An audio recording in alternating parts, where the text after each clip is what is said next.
All right, y'all. This is another episode of Oh Charlee Please, where it's Faith First Shade Second. And I have the Talia Cadet with us.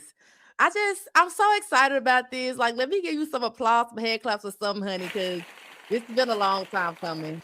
Yeah, thank you Excited for to have you having here. me. Yeah, thank you for having me. When you reached out, I'm like, of course, I'll talk to Yes. Charlie. I'll talk to one of the realest um in the space, in our book space. So I'm Listen, I'm glad to be here. Thank you for yes. having me.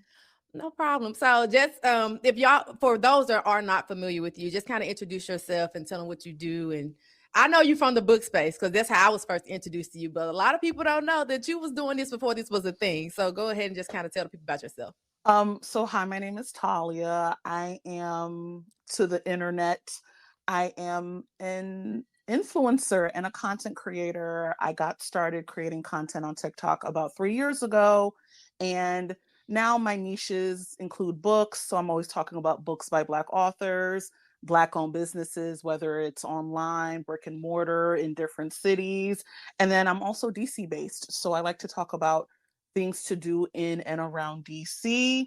My first job, because I am a social media director at a lobbying firm here in DC.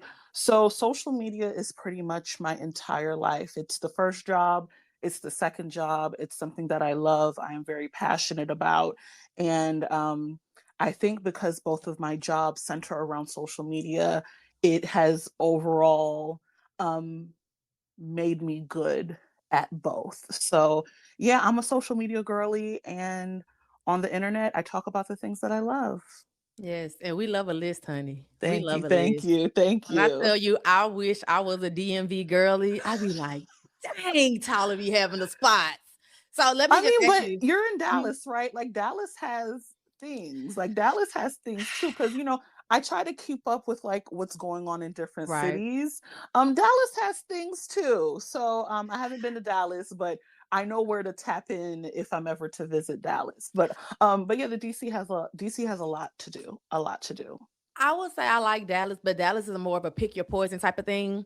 And the problem with Dallas is you got to find out where you want to pick your poison because it's Okay. huge here, right? It's just everything is everywhere with everything and everybody. So it's kind of like, do I want to be in Deep Ellum? Do I want to be in Bishop Arts? Do I want to be downtown Dallas? Do I want to go to Grapevine? Do I want to go to Grand Prairie? It's too much and not enough at the same time. Does that make sense? Yeah, it does. And most people I know that have lived in Dallas, they have their feelings. They have strong feelings about Dallas. They're not Mhm. all, I don't know if I've met anyone who's like so in love with Dallas. But they make do. They make do. Yeah, most definitely. And as you all may or may not know, I'm a transplant, so I'm not a Dallas native. I'm from a town called Memphis, Tennessee. Home of 3 6 Mafia and Glorilla. So Yes, I've been yes. here 10 years now. So it's kind of like I'm adapting, but I'm still adjusting. So I mean, Dallas has its points. Okay. What I do want to talk to you about today is, we're in this world of content creation and influencing, and everybody's trying to do a thing and be a thing. I just want to touch on like what kind of got you into this. What made you say, you know what? I think I'm pretty cool. I think I'm a person that people like to listen to online. This is what I'm about to do, so I'm gonna do it well. What made you kind of make that transition but still be a corporate girly? So the whole TikTok thing, I kind of fell into it. But Mhm. even before that, I had done other things on the internet. Like I had a blog back in college that was pretty popular on my campus. Mhm. I've done podcasting. I had a podcast for like a year and a half. Mhm. When Clubhouse was the thing during Oh yes. COVID, I was hosting Clubhouse rooms regularly around some of the more popular reality TV shows. So Married at First Sight, Love is Blind, Ready to Love, and like those would be on a weekly basis, and those had a lot of people tuning in, and we got to speak to producers and cast members and side chicks and all of this. So I've always been on the internet. I've always been an internet baby. I'm always on every platform. I'm always trying to see what's new. I'm very in tune to the trends and the memes. But as far as TikTok, I think I joined it during the pandemic, like a lot of people. I was in the Mhm. house board. And I'm like, let me join this app. And I'm like, what is this? And I quickly learned that it's not just teenagers doing dances on I'm like, because I was very resistant about TikTok, Right. but then March 2020 happened, and I'm like, dang. So like, I remember the day I joined TikTok, I literally sat in the bed scrolling for like 4 hours. And I was like, oh wow, this app is vast and there's a lot going on. But it Mhm. wasn't until like maybe a year and a half, 2 years later, I started making videos, and not necessarily from a I want to be a content creator, but as someone who works in social media, and my type of social media isn't as glamorous because I'm working in lobbying, so I'm working with tech firms and clean energy and infrastructure, like the very unsexy industries. Yes. But still, I was like, as the social media lead, if a client comes to you and they're talking about TikTok, what about TikTok? You need to learn, you need to know how to make a TikTok, right? Yes. So like those Exactly. earlier videos, I was like, I need to learn how to make a TikTok, like the actual mechanics of it, because there was a learning curve for me Mhm. when like I was like making little videos in like mid 2022. And then in November of 2022, I went out to dinner with my girlfriends. We were going out to dinner like twice a month. Like, we're like, oh, we're gonna go to nice dinners twice a month. We're gonna be in our luxury and our soft life. We're gonna drink cocktails and eat and all Yeah. this. So I went to one of those and I came back. It was super duper rainy that Wednesday night. And I got home, but I wasn't really ready to go to bed. So I thought about something that we talked about at dinner about like, things we'll always have room in our budgets for, and making our lives easier, and luxury and convenience and comfort and all of these things. So that first list was like 5 things I will always have room for in my budget as a Mhm. 30 something. And I was in my dimly lit living room and that video took off. I did a part two that took Uh-huh. off.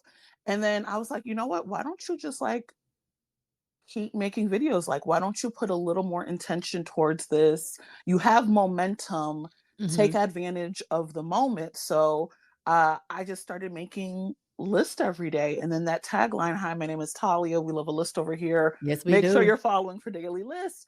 I don't know Yes. when that came about, but I think I don't know. I don't know if it maybe was like a month or two until that tagline kicked in. And then I did another trend or I started a trend in late January of that next year, and that Mhm. really took off. So I'm like, you know what, this is my thing. We're here to stay. And since I have y'all's attention, I want to talk about Black owned businesses because that's something I care about. I'm really passionate about. I feel Yes. like Black owned businesses can touch every part of your life.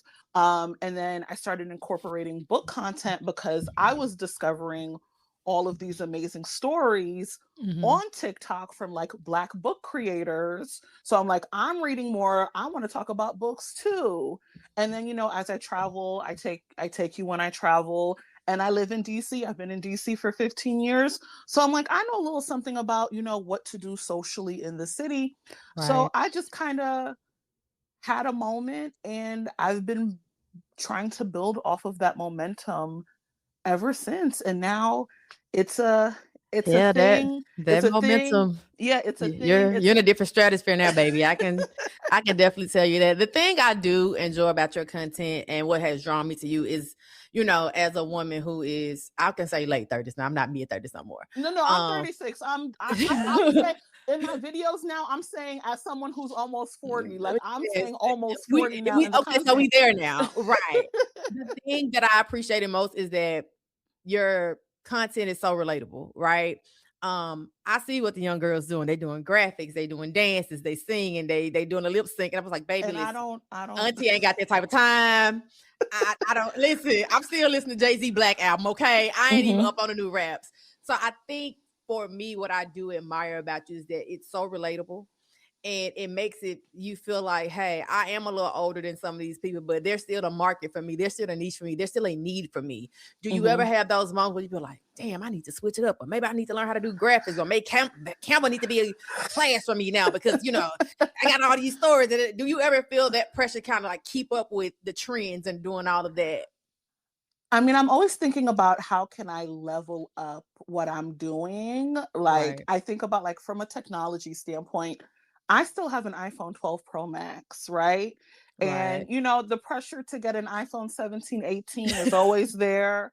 I see the camera quality on the 17s and 18s, but I'm like, I don't need the latest phone to make content that people can connect to, right? Like Right. I've built a business off of this iPhone 12 Pro Max, Come right? on now. And I'm not the fanciest editor.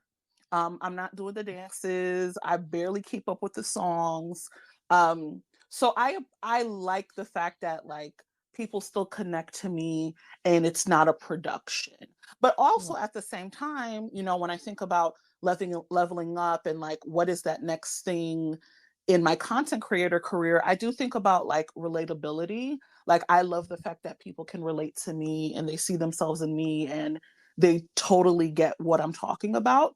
But when I Right. think about influencing, when I think about social media, you see the girls who are very successful. You see other people with the brand deals and the brand trips and getting signed to agencies, and you don't question Mhm. um you don't question taking the relatability route, but you do think about, am I not aspirational enough, right? Yeah. Yeah. Like I think the super successful, the very visible, um there's a lot to be had if you're seen as aspirational.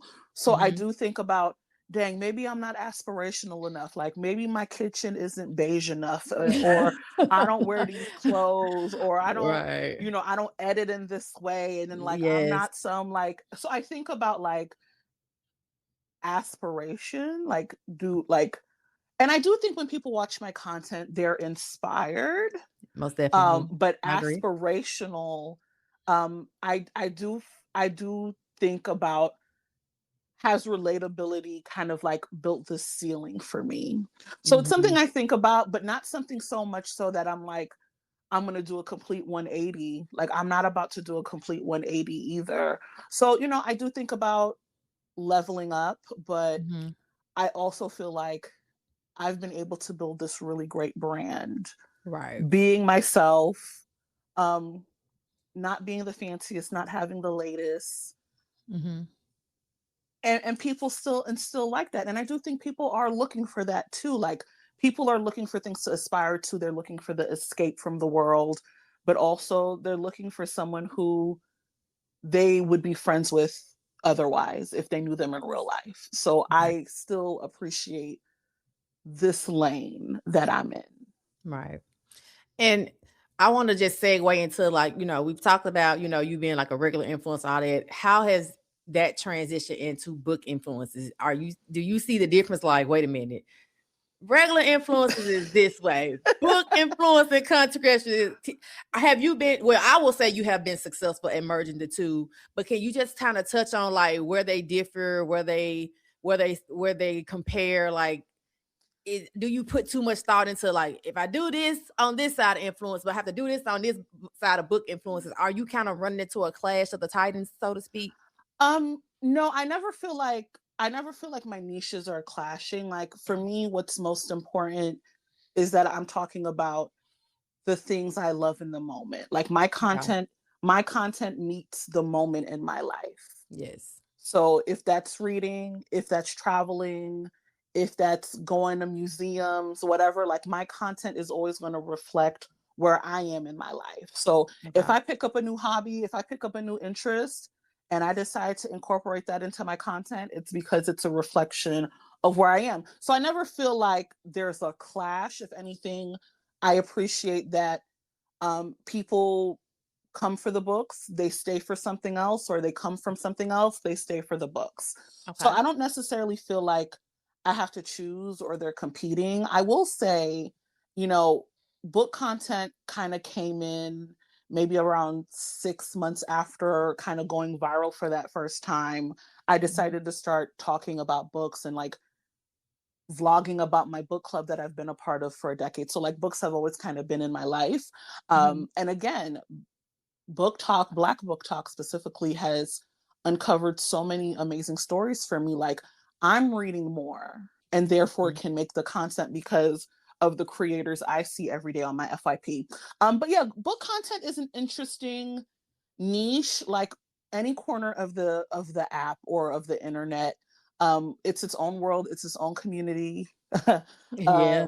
Yeah. It's I don't want to say segregated for lack of a better term, but like when I'm talking about BookTok as it relates to me and what I'm reading and who I'm following, I'm talking about Black books, Black creators. And like we know, BookTok is much broader than that. And if anything, Most when definitely. people talk about BookTok, they're not necessarily talking about us and the books we read. And so I think like any other niche, any other corner of the internet, it has its own culture, its own issues, their own dramas, their own things. And I do think from an influencer creator standpoint, you know, I don't know if we get as many opportunities as say some of the other niches. We definitely don't get a lot of opportunities. I've been fortunate to have a lot of opportunities. Like I'm very aware that like for a Black book creator who only talks about books written by Black authors, I've been afforded a lot of opportunities, right?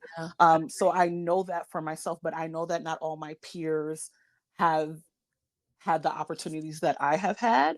But even then, I just think the book space, I think people really limit the book space and book creators, right? Yeah. And when I think about my business, it's like I could not make the income that I make off of publishers and moderating and panel gigs alone, right? Like Let's be real. a lot of my income comes from uh companies from other industries. You know, I have a subscription on my Substack, so I make a lot of income from that.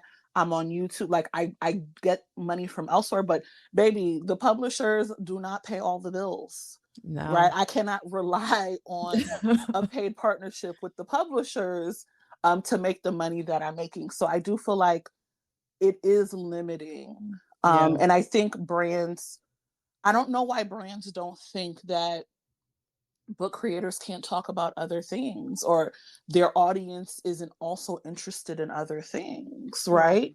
Like your book creator, they do skincare, they do makeup, they travel, they eat, you know, they do, like, book creators do the same things as everybody else, right? They watch TV, they watch movies. Like, why don't book creators get the same opportunities as, say, the lifestyle, the fashion, the beauty, et cetera, et cetera? So if anything, I think, you know, being a book creator, you enter it for the love of the game. Oh my, Talia, right? Did you read my question sheet? No. Like you because you running through it. You got the whole setup. Yes, talk about it. Books because you talk about books because you like to talk about books. Like they're like, you know, people are successful in this. They are, but I know a few, including you. But you're not making the big bucks, and you're not making life-changing money either. Can we say that? Yeah. Like the majority of book creators I know, like, we're not making 5, 6, 7 figures, right? Like that is not typical. You don't make book content to be rich. Some people become rich, and I'm not even rich, but I make good money, and it's positively, it's affected me in great ways. But baby, the money is in the other niches with the other brands. And again, I'm glad you said that. Yeah, because here's the thing too. And I want to just kind of touch on this. So, you know, me and my BFF Nisha, you know, we got Refined and Ratchet, and we were just talking about, you know, like books and the content we create, even the authors that we interview, and even the opportunity that's been afforded to us. You know, they want you to come to the book events, they want you to host and moderate and be an influencer. And you said something on your TikTok a couple of weeks or last month, baby. When I tell you that thing came in the chest, what I say, baby, what you had said was, after this year, if you want me to come host, moderate, whatever for these events, you have to put me up and fly me out. And I just think that is not asking too much. And when I say this is not to SHIT on event organizers. We get a lot of this is in year one, right? We understand y'all trying to do a thing, you're trying to establish, but y'all have to understand too. We love it when you email us and say we want you there and we love what you're doing. However, comma, I'm showing up. I got to get a flight. I got to pay hotel. I got to Uber. I got to eat. I got to do the face. I got to do the hair. I got to do the nails. I got to do the outfit. I'm already down 2 G's. You know what I'm saying? And I'm being real. So even like when we first came, me and Nisha been in this for a year. Even when we came into this, we were, everybody was pulling for refined and wretched, and we loved it. And we was like, girl, this shit expensive. Like, yeah, we not asking for, life-changing money, but R&R gonna have to come with a little bag. On top of that, you want us to podcast, we got to insure our equipment. So when you said that, I was like, oh, Miss Mama's is on to it. And it's like, we know you can't give us a bag like Ulta. You can't give us a bag like Mac. You can't give us a bag like an Airbnb deal. We understand that. But if you can at least put us up and fly us out. No, and I think for me specifically, like, I'm getting inquiries and outreach all the time. Like, there are quite a few book events who have reached out that I'm not going to because, they don't have the budget to put me up and fly me out. And the thing is, like, if I had unlimited resources, I'd go to everything. But I don't have unlimited resources, so I cannot go to everything. So it's going to be a mix of what I will come out of pocket for and attend as a regular reader, and then the things that, if I'm working, that type of compensation is prioritized and is appreciated, right? And I think, even for events that I'm going to as a regular person, like, it's not saying that it's gonna be labor for me, but like, I cannot go to a Black book event and be incognito, right? Like, I cannot be in the shadows. I'm not gonna, I cannot navigate these events as like, not like I'm invisible, right? So like, baby, the labor of just like engaging with everyone who wants to say hi and hello, can we take a picture, like, that's labor in of itself, right? So and again, when you're working at these book events, like, I gotta read books, I gotta prepare questions. I need a special outfit because I'm about to be on someone's stage. I need to be well researched, all of these things. So it is work, right? So again, we're not asking for, 5-6 figures, but can you cover the hotel stay? Can you cover the travel? Right. Like, that makes a world of difference. And again, my brand does mean something and it is worth something, right? If I talk about something, people are going to notice, they're going to pay attention. They're going to be like, what is this? Right. I'm potentially exposing your event to a potential attendee, right? So like, my platform and my brand is worth something. It is worth that investment, because when Talia says, here are the 5 book events I'm going to this year, the girls is coming. The girls' interest will be piqued at minimum. Most definitely. Right. Most definitely. So can we put some sort of value behind that? Yeah. And again, if I had unlimited resources, this wouldn't be a conversation.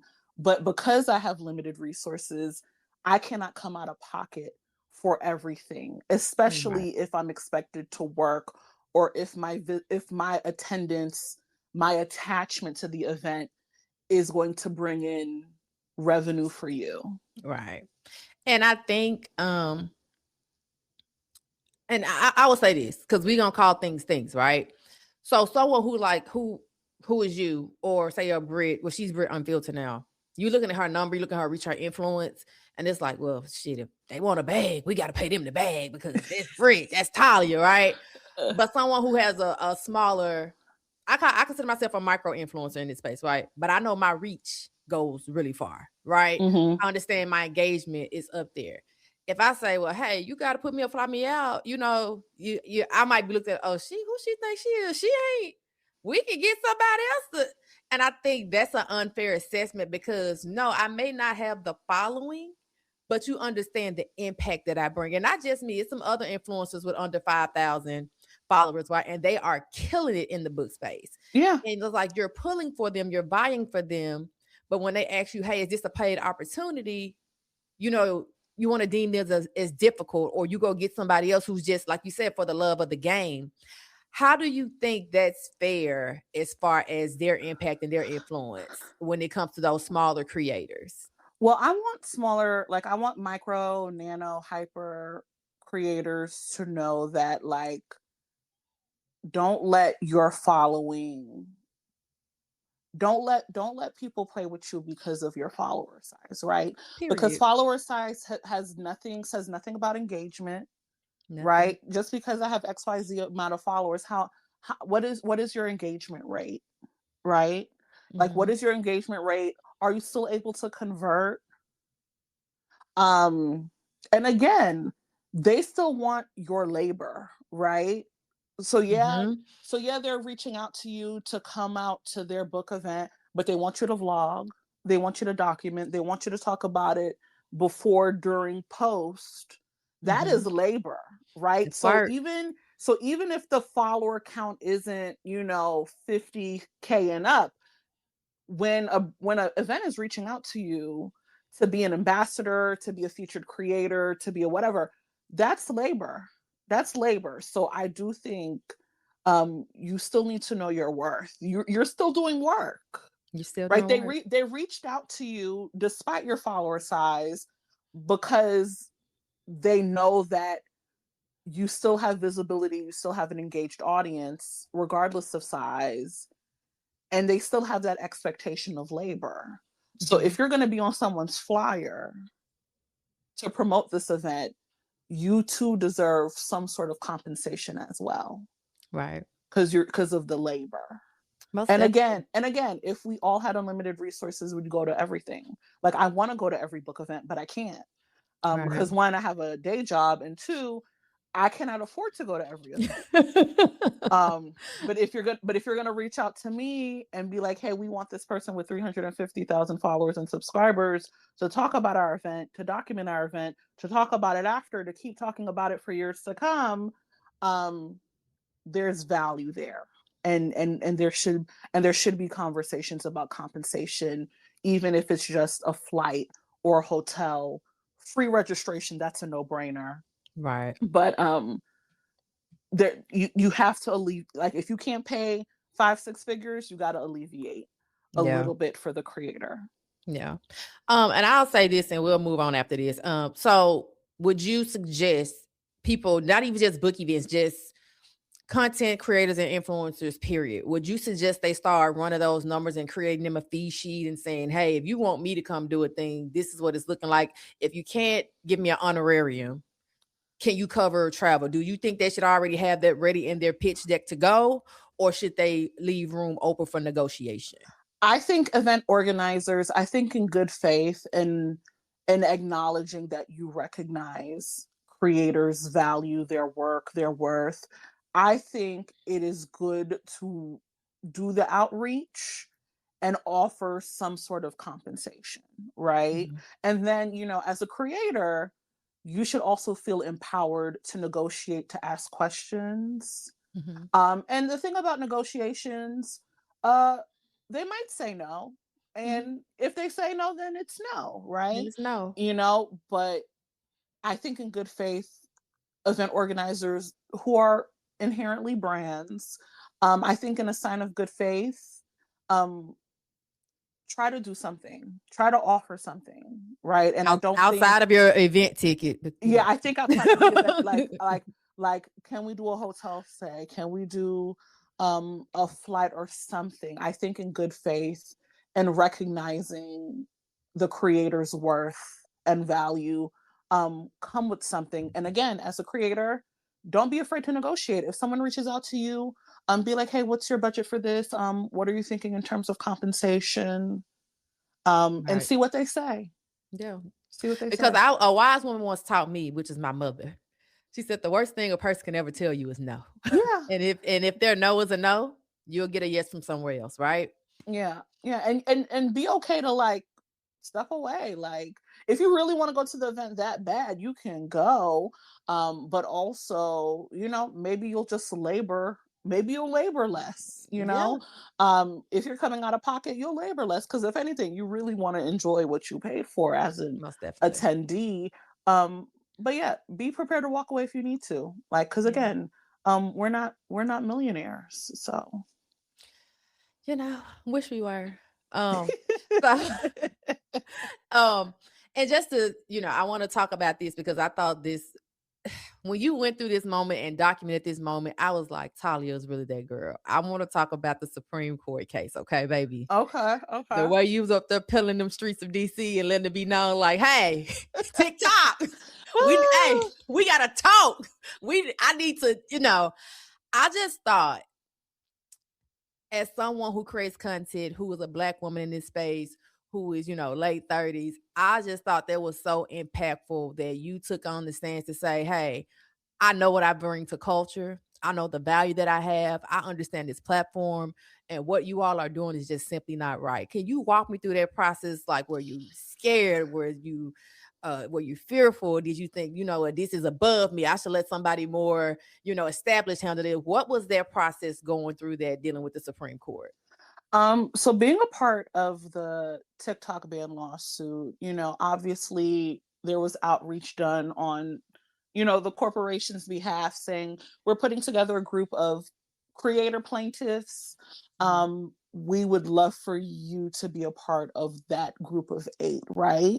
And for me, it was very much a no-brainer. What I appreciated about our group of 8 is that, like, we're from all over the country. We all have different backgrounds. We all make different types of content. Some of us are full-time, some of us are part-time. It was important that I'm like, you know what? It's a group of 8. So I'm probably going to be the only Black woman, right? So like, I'm like, like, we need to have that represented in this group of 8. So like, kind of feeling that duty to like represent. And again, I don't speak for every Black woman creator on TikTok. I don't speak for every Black woman who uses TikTok. But I think if you're going to have a group of 8, a Black woman needed to be a part of that group. So I'm honored to have been that.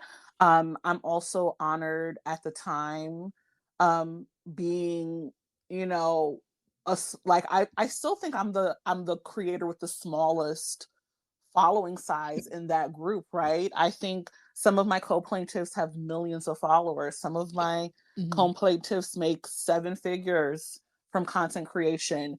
It was still important to like show that, listen, you banning this app doesn't only affect the people who make millions of dollars, who have millions of followers. It affects the micro creators. It affects the mid-tier creators. It affects the ones who do it part-time. It affects the business owners. It affects the entrepreneurs, right? It affects the whole ecosystem, right? Yeah. So for me, it was important to show that, like, your idea of TikTok, as, if this is to go away, all of these, like, super rich kids who, whatever, they'll live. It's like, no, like, you need to see the many faces of who uses this platform, who has built community on this platform, who's, made their livelihood off of this platform. So for me, it was a no-brainer participating. I'm like, if there's going to be a Black woman, I'm honored that it's me. If it's going to be someone who had at the time, less than 200,000 followers, I'm glad it's me. Being from the DM, like, I'm glad that I was able to be a part of this group, and kind of add that type of diversity to the group. So yeah, it was a no-brainer. And, of course, it was a long process, over a year. So like, the culmination of that, going to the Supreme Court last January, there was a whole year leading up to that, right? Yeah. So just, deciding to do this, thinking about the considerations, I think I really had to think, I was like, how is this going to affect my life? Like, am I going to open myself up to harassment and hate speech and all of this? What is my employer going to think? So I did have those considerations too, but I thought, one, it was a worthy cause. It definitely was. And two, the corporation thought of me. So why not me? Right. Yeah. So for me, it's always kind of like, why not me? Like, yeah, I may not have the biggest platform, I may not be the richest or whatever, but why not me? So yeah, it was a no-brainer. And we did lose. And I hated that outcome. I just was like, oh, we did lose, and that was hard. Like, I low key took it personal, but it's like, girl, it is not personal. But like, and honestly, it's some things that's above us, right? We're a small fish in a big pond. We think we doing something great, and it's some things that happen beyond what we can see. I took it personal. I remember laying in the bed for like the rest of that day. Like this entire year of my life, like for this. But it was still a great experience. Being able to build that relationship with TikTok and continuing to build that relationship with TikTok. Like TikTok has engaged me for quite a few of their initiatives at this point. So when they partnered with the U.S. Black Chambers last summer for their national conference, I was in the booth interviewing the small business owners who have found a lot of success on TikTok Shop. When it was CDC week and they're doing their brunch, they wanted me to interview attendees.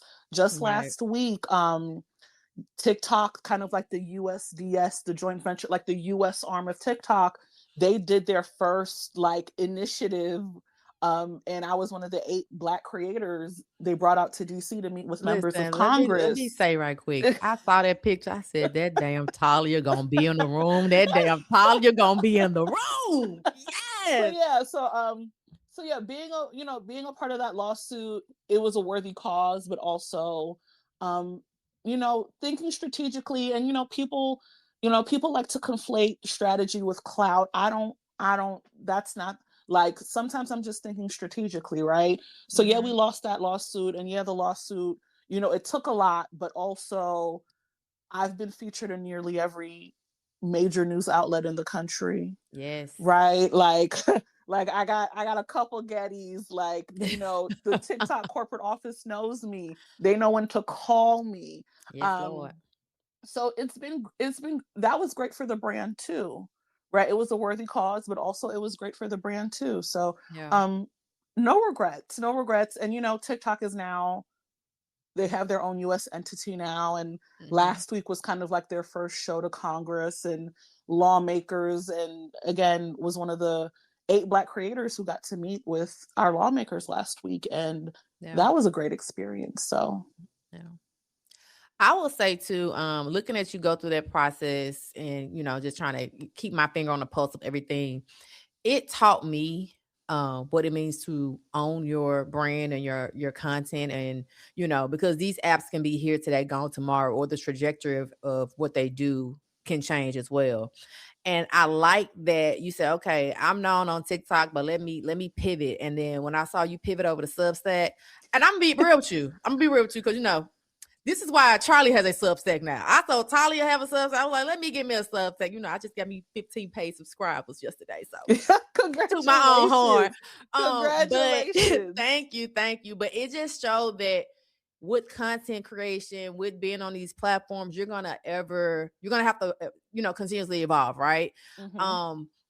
When that happened and I saw you make the, pivot to Substack, you haven't given up TikTok, because baby, we still be over there rocking with you. Yeah. We still rock, but I love me. It's still my bread and butter. It's still my biggest platform. But it was important that, I think, when after the Supreme Court decision, I think I kind of like really set up my YouTube account. I had already been on Substack for a little bit, because for me, I just wanted to use it as like my newsletter, and like email the people weekly, put all these DMV event guides. And then I think I rolled out a paid subscription model in February of last year. And then, I'm on Threads. I've been posting more to Instagram. So you gotta pivot. You gotta exist everywhere in some capacity. And then also you have to realize that, listen, all of these social media platforms, they're not yours. You do not own them. When it's lights out, it's lights out. When the servers are down, the servers are down. So you want to create a brand where one, people will follow you, and like, if these things are really to go out, lights out, like, they can find you elsewhere. So I thought it was important to like really start being intentional on other platforms. And again, TikTok is always going to be my biggest platform. Like, I don't think I'm going to hit a 250,000 anywhere else, but Yeah. like, it's still important that I exist there. And, as I meet people, as I meet followers and subscribers, some people only follow you on Instagram. Some people only follow you on Threads, Yeah. right? Yeah. So it's important to have a little bit of reach everywhere. And, you adapt your content accordingly for each platform, but it's good. It's good to exist everywhere, in my opinion. Yeah. I agree. I will say that although you're everywhere doing everything with all the people, I enjoy that. To me, and you can let me know if I'm wrong, I think you have a healthy balance of showing up everywhere. To someone who's trying to kind of like, oh my God, do I pay more attention to TikTok? Is it Instagram? Do I need to do YouTube? Is it Substack? What advice would you give those creators and influencers as far as like their social media presence? Are you telling them to do it all? Focus on where your base is. What is some of the best advice you can give in this moment for that? I do think it's important to have presence everywhere. Like, do you at least have have you secured the same username everywhere? Do you Yes. have that same real estate everywhere? But also, maybe you do pour most of your energy into the thing or into the platform that you can be consistent on, right? Right. Can you get in front of the camera and do short videos every day, multiple times a day? If you can, maybe TikTok. Are you good at the long form content? Can you do 2 to 3 videos a week on YouTube? Then do YouTube. Like, do what you're good at, right? Can you write an essay every week on Substack? Can you thread multiple times a day? Can you, post to Instagram several times a week? Like, so wherever you feel like you can be most consistent, pour into that. Right. And then kind of take it from there. But you should exist everywhere. I should be able to type in your username on any platform and the same person comes up. Yeah. But yeah, know what you're good at, know where you can be consistent, and just invest into that the most. Okay. All right. So I'm about to let you go in a minute, but before I let you go, Talia, Yeah, what's up? I wanna play this game with you, okay? So if you heard in the beginning of the show, my tagline is faith first, shade second. So I'm going to ask you a few questions and you have to let me know, will you step out on faith and let it go? Or would you get down and get shady and be like, this is a shade moment, okay? You Okay, ready? I'm listening. I'm listening. Okay, hopefully I get All this right. right. Okay, no worries.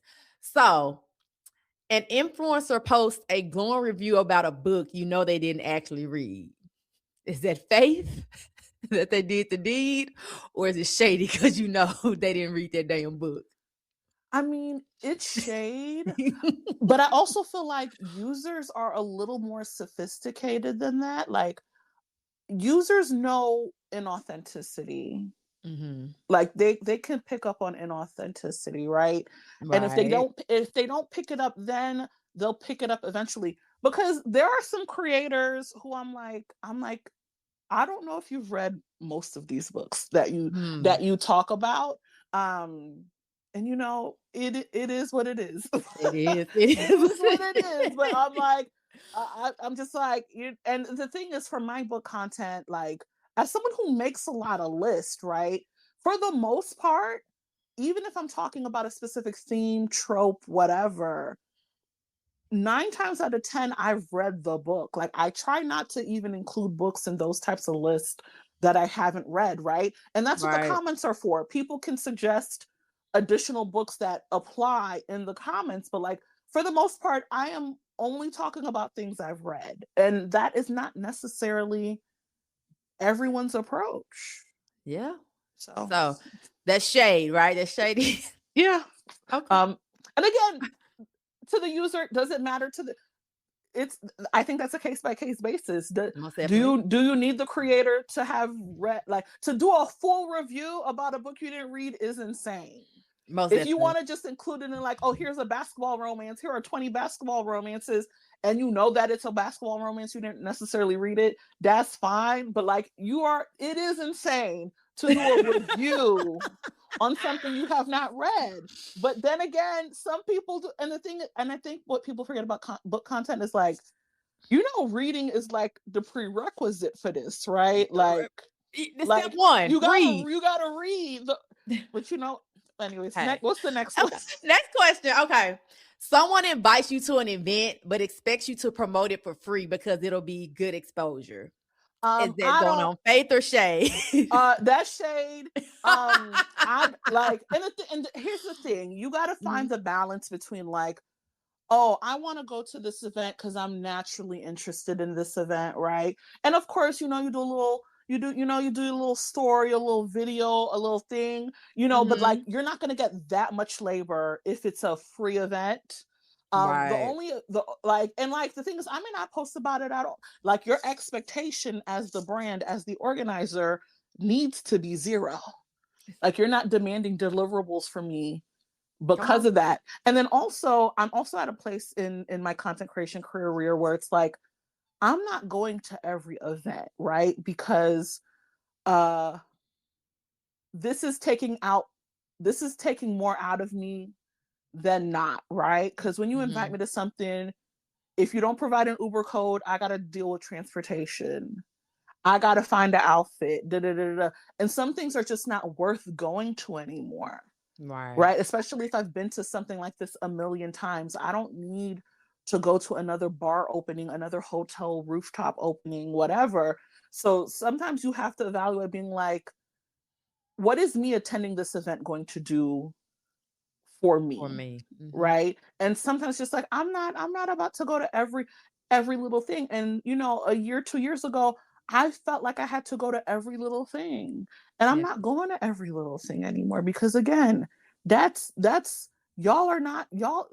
people not even doing Uber codes for real, right? There are only a handful. That 15% don't mean nothing. There are a handful of brands that always provide like a transportation type of code. But like, so yeah, you gotta pick and choose. You can't go to everything. That's your answer. Financial shade. Yeah. If you're expecting deliverables, there needs to be a budget. I can come to this event and do nothing, essentially. So if you want deliverables, if you're requiring deliverables, there needs to be a budget. Yeah. All right, last one. An author sends you a book and DMs you every other day asking if you've read it and when you're going to review it.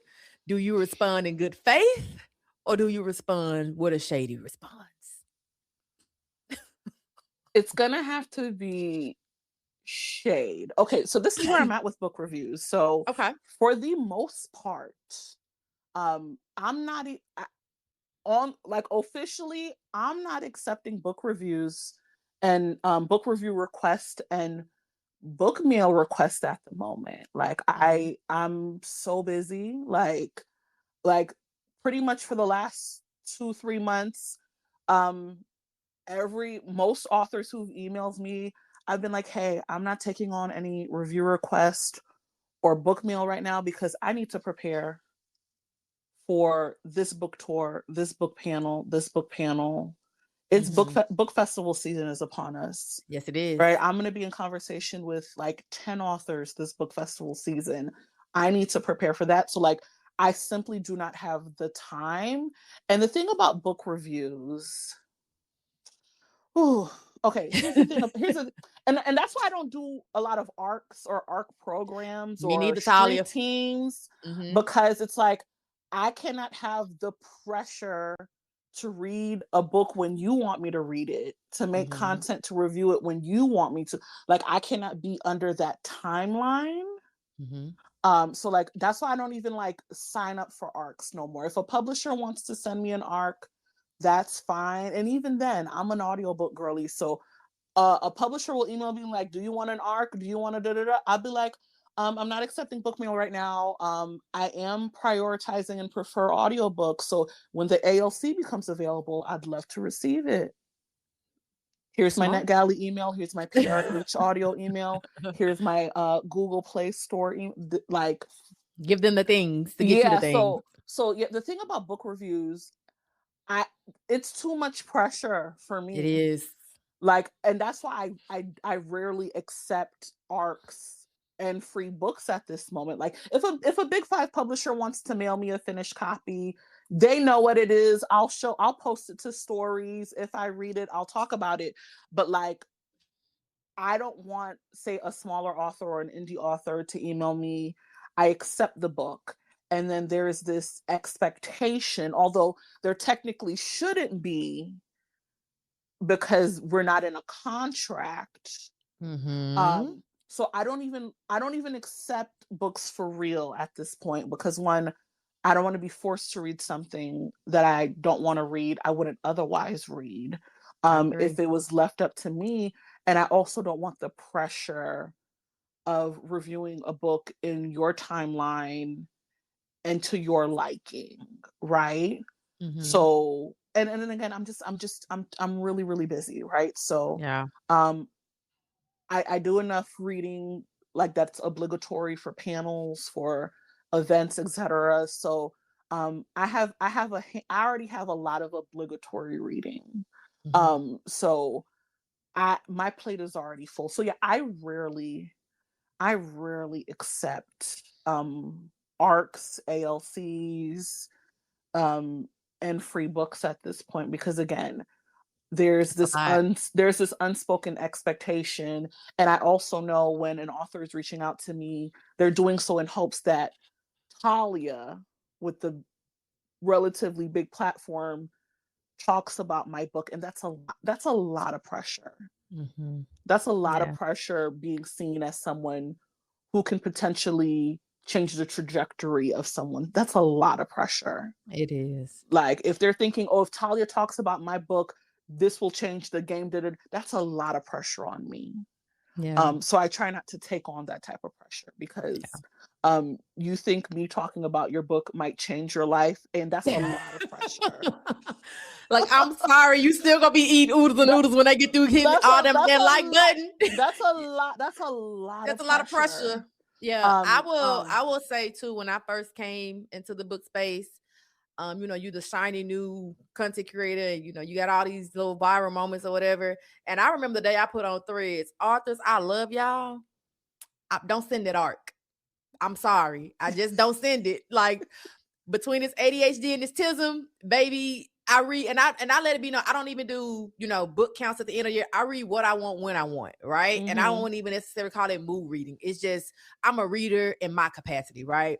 Yeah. And I remember this author, and we left back to this day. She DM'd me. She said, I wanted to send you this arc so bad, but I remember when you said 2 months ago on threads, don't even do And I mean, it. certain authors, I have a relationship, I have a rapport with. Right. It is well documented. They're one of my favorite authors. If you want to send me something, send it. But like, also, I may not be able to do a full review before your release date, right? Of course, I'm going to Right. shout you out. I'm going to say thank you, you know, But then as far as but it can like, go. but like expecting like full deliverables, it's it's ugh, it's so much pressure. And again, let's call things. That's work. Me It is, reading your yeah. book and doing a review, setting up my camera, getting the light right, getting the makeup right, getting the editing right, making sure I got all the cute little ticks. That's work. That It's work. it's It is work. work. It is work. So So yeah, I yeah. do think in an ideal world with unlimited resources, if you send a book to a creator, whatever happens, right? But that's not the utopia that we live in, right? Especially small authors, indie authors. That's their resources mailing you a book or Right. giving you a book funnel or whatever. So I understand they need to be more selective and discriminatory with who they reach out to, who they engage with. But essentially, um, you shouldn't Essentially, it the shouldn't game be is the game. you shouldn't expect Yeah. a review or a Right. positive review to go further. Um, Mm-hmm. but I understand with limited resources, you do have to be more discerning, right? Most definitely. But the big publishers, I'll take your book, but unless it's a campaign, I may not read it. I may not read it in time. Mm-hmm. And then honestly, send me an ALC. I have too many books. Like, send me an ALC because I'm Yeah. gonna listen to it anyway. And I don't like keeping arcs, like physical arcs, because it's like, now there's a finished book. Why am I keeping this physical arc? So for me, as someone who prefers audiobooks anyway, sending me a galley, sending me an arc is wasteful on your part, because I'm going to donate the galley. Like, Right. and I only want finished books on my bookshelf. So, and then I only listen to audiobooks. So Yeah. just send me the ALC when it becomes available, please. Most definitely. So yeah. So find the answer. You telling the author. You giving them a shady response. I'm telling the author, unfortunately, I am not accepting book review requests right now as I prepare for book festival season and the panels I'm moderating for book festival season. That's my answer. Okay. And you know, I keep a screenshot of an email. So that is my answer, because I don't have the time. Right. I really don't, like, and for the little time I do have, I want to read at leisure. So right. I understand. All right. Before I let you get out of here, you know, you keep saying book festival season, book festival. So just let the girls know where you gonna be, what you gonna be doing, when we gonna see you, when we gonna get the love on you. I'm so excited. So I'm gonna go in chronological order. So Chocolate City Lit is April 25th here in Washington, D.C. To my knowledge, it's sold out. The resale window has closed, but that's an inaugural event. I don't know if I'm at liberty to say, but I am moderating a panel. Okay. It's an urban romance panel, and I'm gonna stop at that. I don't think I can disclose the authors. Don't give away the trade secret. So that's April 25th in DC. So down the street. So for me, the girl math is kind of like, it made sense. This is free. So understand. So I don't count when I talk about I can't afford to go to every book event. That next weekend, I'm going to be in St. Louis for Petals and Prose. That's A. Blossom and Brianna Michelle's inaugural book event. And I'm just going as a reader. I'm just going as a reader. Black Romance Book Fest is the big one, the big dog. The big dog. May 29th through 31st. I am moderating the Sunday keynote with Kennedy Ryan, Casey Mills, Alexandria House, Natasha Bishop, and Christina C. Jones. So I'm moderating the Sunday morning keynote panel about the soft life. And then I'm also presenting a creator workshop about monetization. So we're going to talk about monetizing, because I do think I've been fortunate enough to like make pretty good money as a book creator. So I want to kind of talk about, here are all my streams of income as a creator. Right. And something I really want to drive home in that workshop is that you have to think outside of the book box. Yes. Right. Yes. And like we talked about earlier, you don't just read books, and your audience doesn't just read books. So you know, you get to have the deals with the Hulus and the Amazons and the Lifetimes and the Ami Coles and the Juvia's Places, like me, right? Because you are not just a reader, right? Right. And then I'll be at the creator meet and greet on Sunday. Yes. And then what am I doing next? Is that 3? How many did I? That's 3. That's 3. Did I name 3? You did. So the date is out there. So I think I'm at liberty to say, Petersburg Book Festival in Petersburg, Virginia. So like 30 minutes south of Richmond. They're doing their 2nd annual book festival. It's put on by Resist Booksellers, the Black-owned bookstore in Petersburg. So it's a very Black book event. I'm definitely going to be down there, even as just a reader. I went as just a reader last year. But more details about Petersburg Book Fest is coming out in the coming weeks. So make sure you're following Resist Booksellers. And then I'll be at Southern Hearts, Signed Kisses in Columbia. That's the one right there. Yes. As just a reader.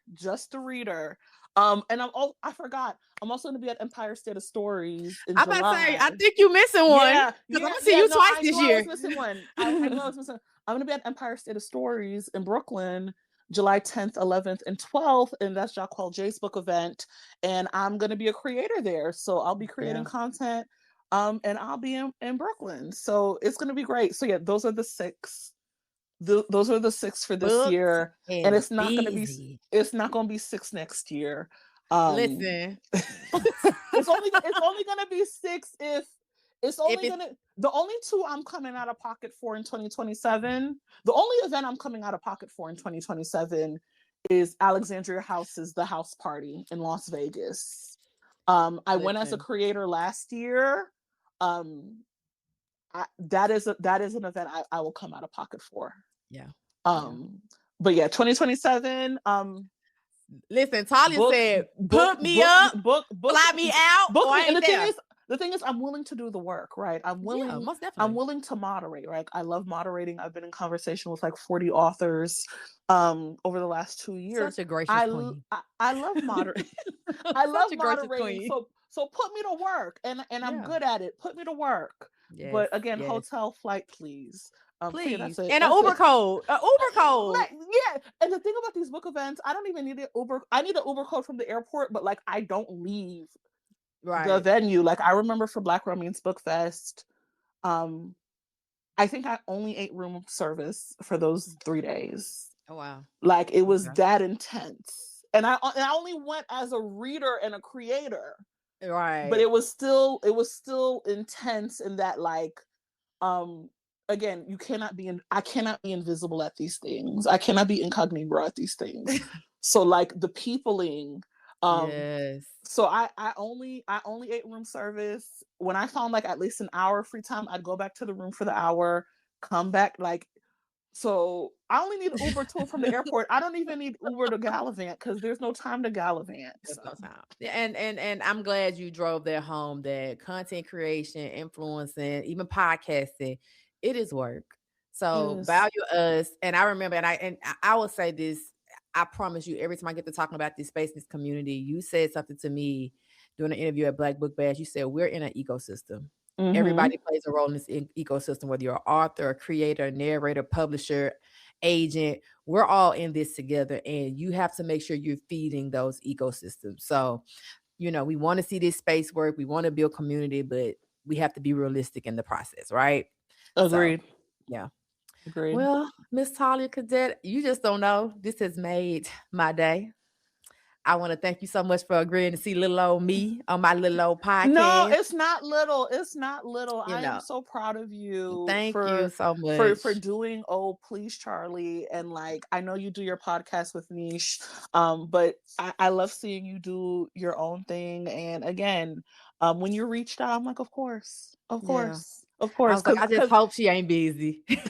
no, and the thing is like I really love and appreciate what you do. And like when I say you're one of the realest in this Oh, space, you are. So it was a pleasure. yeah, it's likewise. We got to do it again. I know not right now. I probably have to catch 2028, baby. I'm just glad I got in Yeah. 2026. But I do thank you so much. And I do thank you for what you bring to this space and the amount of knowledge that you have with influence and content creation. And just you real too. You letting the girls know, hey, know your worth and add text. And I'm a Know your forever. worth and add tax. I thank you for Because that. we all should be making a little coin. Yeah. And I know everyone isn't. Because what you do is valuable. So Yeah. Well, people, I want to thank y'all for tuning in to another episode of Oh Charlee Please. Let's clap it up one more time for Talia Cadet. She is. This will be available next week. I got to edit and put it together, but it will be available on all listening platforms. It'll be on Spotify, Apple, iHeart, Amazon Music, and Talia, you're gonna be on Audible, girl. Your girl got a podcast. yeah, wherever. YouTube. So if you want to look at us, be cute, you can do that too. I just want to thank you again, and we'll see you next time, Talia. Thank you. All right, thank you, Charlie. Bye. Bye.